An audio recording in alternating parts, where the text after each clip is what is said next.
Hello అండి, అందరూ ఎలా ఉన్నారు? పర్ఫెక్ట్గా రెడ్ వెల్వెట్ స్పాంజ్ ఎలా చేయాలో చూసేద్దామా ఫ్రెండ్స్? నేను ఇప్పుడు ప్రిపేర్ చేసేది 1/2 kg స్పాంజ్. సో నేను 75 గ్రామ్స్ మైదా తీసుకున్నాను.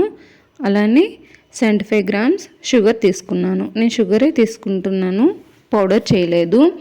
అదే కప్స్లో అయితే 1/2 cup maida and 1/2 cup sugar powder తీసుకోండి. 1/2 కప్ సరిపోతుంది. షుగర్ని మెజర్ చేశాను చూడండి, కరెక్ట్గా 75 గ్రామ్స్ తీసుకున్నాను. సో ఇందులోనే 2 ఎగ్స్ తీసుకుంటున్నాను అనమాట. 2 ఎగ్స్ సరిపోతుంది. ఇప్పుడు ఏం చేద్దామంటే 75 గ్రామ్స్ మైదాకి 1 టీ స్పూన్ వరకు కోకో పౌడర్ యాడ్ చేసేద్దాం. యాడ్ చేసిన తర్వాత 1/2 teaspoon baking powder and 1/2 teaspoon baking soda add చేసి ఒకసారి బాగా మిక్స్ చేసిన తర్వాత జల్లించేసి పక్కన పెట్టేసుకోవాలి. కోకో పౌడర్ యాడ్ చేయడం వల్ల రెడ్ వెల్వెట్ స్పాంజ్కి ఏంటంటే మంచి కలర్ వస్తుంది. అలానే ఫ్లేవర్ కూడా చాలా బాగుంటుంది టేస్ట్ చేసేటప్పుడు. ఇప్పుడు దీన్ని చక్కగా జల్లి చేసుకొని పక్కన పెట్టేసుకుందాము. నేను ఇంతకుముందు వీడియోలో కూడా చెప్పాను కదా, కంపల్సరీ ప్యాకెట్ మైదా అయినా సరే చల్లించుకోవాలి. లేదంటే ఎక్కడైనా ఉండలు ఉండకపోతే స్పాంజ్లో కూడా ఉండల్లాగా అక్కడక్కడ ఉంటుంది. సో బాగోదు. కంపల్సరీ నీట్గా జల్లించేసుకొని పక్కన పెట్టేసుకోండి. జల్లించుకున్న తర్వాత ఒకసారి మిక్స్ చేసేసుకుంటే మొత్తం మిక్స్ అవుతుంది అనమాట. Okay, baking powder baking soda వేసినప్పుడు కొంచెం వీడియో స్కిప్ అయింది ఫ్రెండ్స్, చూడండి. 1/2 teaspoon baking powder, 1/2 teaspoon baking soda తీసుకోండి. సో ఇప్పుడు షుగర్ 75 గ్రామ్స్ తీసుకున్నాం కదా, అందులో 2 ఎగ్స్ వేస్తే సరిపోతుంది. 2 ఎగ్స్ వేసిన తర్వాత బీటర్తో ఫస్ట్ 1 స్పీడ్ పెట్టి బీట్ చేసుకోవాలన్నమాట. తర్వాత 1 by 1 స్పీడ్ పెంచుకొని వెళ్ళాలి. నాకు ఈ బీటర్కి వచ్చేసి 5 స్పీడ్స్ ఉన్నాయి. సో ఫస్ట్ 1 స్పీడ్లో కొంచెం మిక్స్ చేసిన తర్వాత 2 స్పీడ్, 3 స్పీడ్, 4 అలాగా లాస్ట్ స్పీడ్లో, హై స్పీడ్లో చాలాసేపు బీట్ చేయాలన్నమాట. ఎంతవరకు బీట్ చేయాలనేది మీకు చూపిస్తాను, ఒకసారి చూడండి ఫ్రెండ్స్.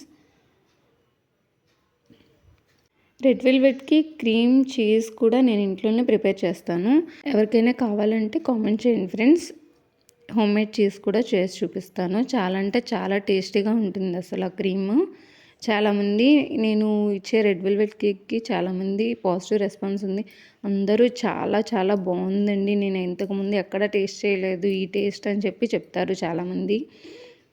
అలానే చెప్పారు. సో ఇలా బీట్ చేసుకోవాలన్నమాట. చూడండి ఎంత క్రీమీగా వచ్చిందో. ఎలా వచ్చిందంటే మనం విప్పింగ్ క్రీమ్ ఎలా బీట్ చేసుకుంటామో అలా వచ్చింది, ఫోమీగా. ఇంతవరకు బీట్ చేసుకోవాలన్నమాట. ఒకసారి చూడండి ఎంత స్పాంజీగా ఉంటుందో. ఇలా బీట్ చేస్తేనే స్పాంజీగా వస్తుంది కేక్ కూడా. చాలా అంటే చాలా బాగుంటుంది ఫ్రెండ్స్. ఇంతవరకు బీట్ చేసుకోవాలి. మనం వేసింది షుగర్ క్రిస్టల్స్ కాబట్టి క్రిస్టల్స్ బాగా కరిగే వరకు బీట్ చేయాలి. మనకి సౌండ్ తెలుస్తూ ఉంటుంది కింద. బీటర్కి షుగర్ క్రిస్టల్స్ టచ్ చేయాలా తెలుస్తుంది. ఆ షుగర్ క్రిస్టల్స్ కరగకపోతే మళ్ళీ లోపల పెద్ద ప్రాబ్లం ఉండదు, కానీ అడుక్కి వచ్చేస్తాయి క్రిస్టల్స్ అన్నీ. సో బాగా బీట్ చేసుకుంటే క్రిస్టల్స్ కరిగే వరకు స్పాంజీగా ఉంటుంది కేక్. తర్వాత డ్రై ఇంగ్రీడియంట్స్ వేసేసుకొని, డ్రై ఇంగ్రీడియంట్స్ వేసినప్పుడు మాత్రం 1 స్పీడ్లోనే బీట్ చేసుకోవాలి. 1 స్పీడ్లో ఒకసారి బాగా మిక్స్ చేసిన తర్వాత కొంచెం ఆయిల్ వేసుకోవాలి. ఇది 1/2 kg స్పాంజ్ కాబట్టి నేను ఆయిల్ 20 గ్రామ్సే తీసుకుంటున్నాను. 20 గ్రామ్స్ ఆయిల్, కొంచెం వెనిలా ఎసెన్స్.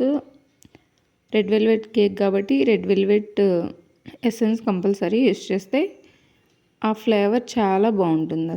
ఆయిల్ వచ్చేసి 20 గ్రామ్స్ తీసుకున్నాను. నేను సన్ఫ్లవర్ ఆయిల్ మాత్రమే యూస్ చేస్తాను.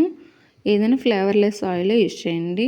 ఫ్లేవర్ ఉండే వేరుశనగ నూనె ఇలాంటివి ఏం యూస్ చేయొద్దు. కేక్ ఫ్లేవర్ మళ్ళీ స్పాయిల్ అవుతుంది.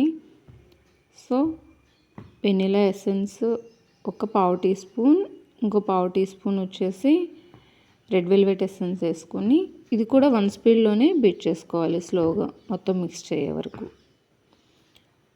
ఆయిల్ వేసిన తర్వాత స్పీడ్గా బీట్ చేయకూడదు, స్పాంజినెస్ కొంచెం తగ్గిపోతుంది.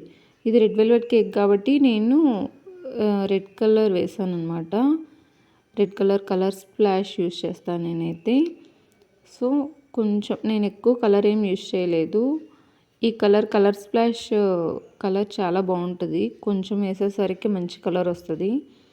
సో ఇప్పుడు మరీ లైట్ కలర్గా ఉందని చెప్పి ఇంకొంచెం వేసాను. సో నాకైతే ఈ కలర్ వచ్చింది. ఒకసారి చూసేయండి, మిక్స్ చేస్తాను. మొత్తం మిక్స్ చేసిన తర్వాత ఏ కలర్ వచ్చిందో చూపిస్తాను, ఒక్కసారి చూసేయండి. ఒకసారి బీటర్తో అయిపోయిన తర్వాత స్పాచులాతో మొత్తం ఒకసారి మిక్స్ చేసుకోవాలి, ఎందుకంటే సైడ్స్ ఉండిపోతుంది కదా. దాన్ని కూడా ఇలాగా నీట్గా ఒకసారి మిక్స్ చేసిన తర్వాత ఇంకా టిన్లో వేసేసుకోవాలి. నేను ఆల్రెడీ ఓటీజీని 180 డిగ్రీస్లో 15 మినిట్స్ ప్రీహీట్ చేసుకున్నాను. నేను ఒక 25 మినిట్స్ వరకు బేక్ చేసుకున్నాను 180 డిగ్రీస్లో. సో నాకైతే స్పాంజ్ అయితే ఇలా వచ్చింది. చూసారు కదా ఎంత బాగుందో. కలర్ కూడా చాలా బాగా వచ్చింది. Bye friends.